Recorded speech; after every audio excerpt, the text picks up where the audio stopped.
জীবনে না পাওয়ার কষ্ট কেমন করে হালকা করতে পারি, কেমন করে এটাকে ছোট করতে পারি, কষ্টের লেভেলটা কেমন করে কমাতে পারি, এটা জানার দরকার আছে না নাই?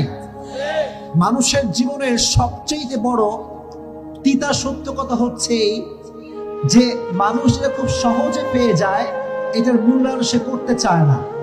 আর যেটা সে পায় নাই, যোগ্য ছিল না তা, তবুও সে এটার প্রতি মায়া কমাতে পারে না। এটা মানুষের জীবনের সবচেয়ে বড় তিতা সত্য কথা। কলিজার টুকরা যুবক, আমার বোনেরা, জীবনে যদি না পাওয়ার কষ্টকে হালকা করতে চান, একটা বাক্য অলওয়েজ মাথায় রাখবেন, अगर जिंदगी में सब कुछ मिल जाए तो तमन्ना किस बात की करूंगा मैं। জীবনে যদি সব কিছুই পেয়ে যাই, তাহলে আশা বলতে তো কিছু থাকবে না। জীবনে বাঁচতে হলে একটা আশার দরকার আছে না নাই? জীবনে থাকার জন্য, বেঁচে থাকার জন্য প্রত্যেকটা ধাপে ধাপে রবের উপরে একটা ভরসার দরকার আছে না নাই?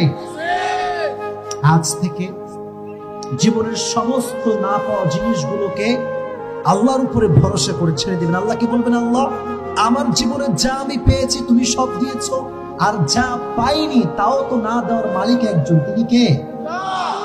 পৃথিবীতে হাজারো মানুষের আপন মানুষ হারিয়ে গিয়েছে, হাজারো মানুষের প্রিয় মানুষ হারিয়ে গিয়েছে, প্রিয় জিনিস হারিয়ে গিয়েছে।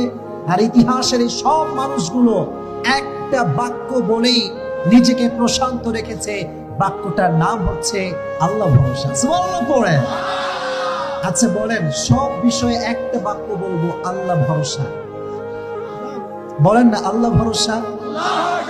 এই কথা যে বারবার বলতে পারবে যে আল্লাহ ভরসা, আল্লাহ ভরসা, আল্লাহ বলে, বান্দা তুই যদি বলতে পারিস, ওয়া মান ইয়াতাওয়াক্কাল আলাল্লাহি ফাহুয়া হাসবু, whoever trusts in Allah, Allah is sufficient for him। যে ব্যক্তি আল্লাহর উপরে ভরসা করে, আল্লাহ একাই তার জন্য যথেষ্ট হয়ে যায়।